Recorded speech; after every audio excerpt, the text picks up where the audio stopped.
Meu assunto agora com o Jair é um assunto que eu estou muito empolgado com isso, porque em 2020 o Inova 360, que já tem conectado startups com investidores, com os nossos parceiros especialistas de diversos segmentos e também com grandes players que contratam serviços das startups, ou seja, a gente já tem figurado como hub. Em 2020 nós vamos criar um fundo Inova 360 para que a gente possa auxiliar ainda mais esse processo de investidores encontrar as startups certas para investir e das startups, é claro, conseguirem aporte financeiro. Jair, qual é o caminho para que isso aconteça? Reginaldo, assim, um fundo de investimento, antes de tudo, ele é um condomínio de investidores. Então, uma vez que você detém uma cota desse fundo, né, não é uma ação, é uma cota de fundo de investimento, você passa a ter uma participação de todos os investimentos que exigem dentro do fundo. Então, assim, a ideia de criar o Fundo Inova 360 é fazer com que os investidores tenham uma parcela de todas as empresas que sejam avaliadas, tá? E sejam aprovadas pela equipe do Inova, que vai incluir uma gestão de recursos profissional, tá? Ao escolher essas empresas, tá? Então ele vai ter uma participação em cada uma delas. É assim que funciona o fundo de investimento.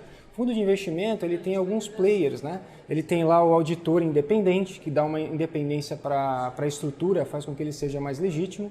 Você tem o gestor de recursos, que é quem seleciona os ativos ou as empresas que o fundo vai adquirir, né? ou vai emprestar dinheiro para elas, aí vai depender da estratégia. Você tem o administrador de recursos, que é responsável, por exemplo, por contratar todos esses players, tá? Ele é o responsável legal perante a CVM, que é a Comissão de Valores Mobiliários.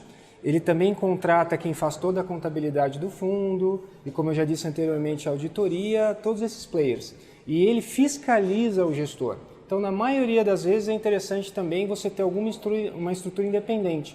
Ou o administrador é independente da gestora, ou o auditor com certeza será independente, porque é uma estrutura de governança que permitem todos esses players se fiscalizarem, o que traz mais transparência, mais governança e, consequentemente, um retorno melhor dos investimentos para quem participa do fundo. E hoje, Jair, quando a gente fala de um fundo de investimento, é algo totalmente regulamentado. Desculpa, isso é chamado de administração fiduciária, tá? Administração fiduciária. Quando a gente fala de um fundo como esse, hoje já tem uma legislação, é tudo já auditado.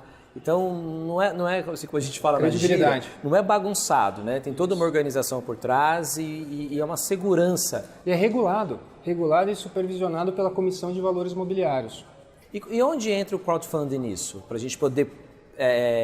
porque quando a gente fala de desinvestimento, a gente fala de cotas um pouco maiores.